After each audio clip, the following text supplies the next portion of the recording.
Everyone talks about communication is number one in relationships. It's everywhere. But what if you're struggling to communicate? What if you're struggling to get the words out or you're afraid to talk about certain subjects? Communication for some of us is not that simple, especially if you grew up in an environment where communication wasn't an occurrence, where there was more yelling and arguing and less communication, or people around you just weren't vulnerable and they didn't even accept your vulnerability. And now we arrive in these adult relationships and people around us and the person next to us or across us is asking us to open up, to be vulnerable, to tell them what's wrong. When we inside, if we do know, we don't know how to get it out, how to quite push it past the mouth. Or a lot of times we don't even know what's wrong. We just know that something's not right.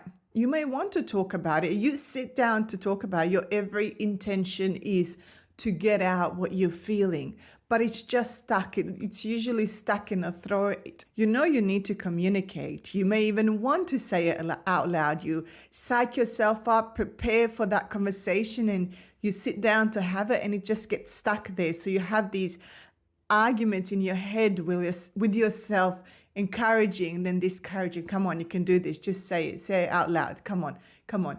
And the conversation is over and you're still sitting in the same spot.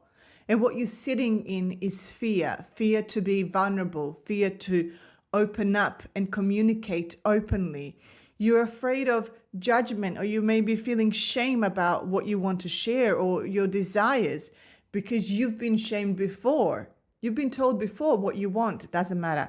Perhaps you were judged, or even the other person didn't allow you to get it out. The other person punished, shamed you for whatever you wanted to get out. And these are the feelings that are coming up when you're having this conversation, even though it's not the same person, even though it's not the same scenario. In your brain, it's happening all over again. And this is where you get stuck. This is where you get frozen, and why the words sit there, because you know, and the inner child knows that I've been through this before. I wanted to open up. I wanted to share, but within my atmosphere, within my community, within my family, I wasn't allowed to. So what makes it okay that I can share now? What is it about this situation that's different?